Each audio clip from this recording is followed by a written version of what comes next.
اسلام آباد میں وزیر مملکت اطلاعات مریم اورنگزیب سے یورپی یونین کے سفیر جین کارٹن نے ملاقات کی۔ ملاقات میں میڈیا، اطلاعات اور ثقافت کے شعبوں میں تعاون پر تبادلہ خیال کیا گیا۔ اس موقع پر وزیر مملکت اطلاعات مریم اورنگزیب نے کہا، پاکستان یورپی یونین کے ساتھ تعلقات کو بہت اہمیت دیتا ہے۔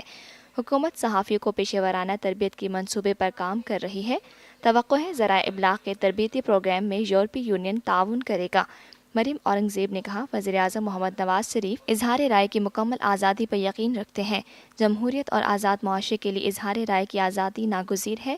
صحافیوں کی فلاح و بہبود کے لیے حکومت نے متعدد اقدامات اٹھائے ہیں۔ وزیر مملکت نے مزید کہا، پاکستان کا مثبت تشخص اجاگر کرنے کے لیے قومی ثقافت کو اجاگر کر رہے ہیں۔ وزیر اعظم کے ویژن کے مطابق تفریحی سرگرمیوں کے لیے فلم پروڈکشن کی جامع پالیسی بنا رہے ہیں۔ معیاری پروڈکشن سے عوام کو سماجی اقتصادی ترقی سے آگاہی حاصل ہوگی۔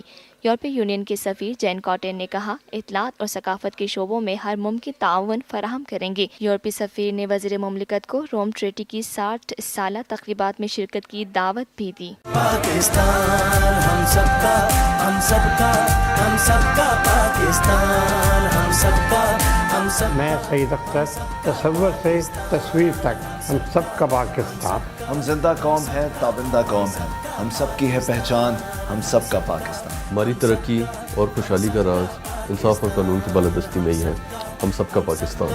ہم سب کا پاکستان۔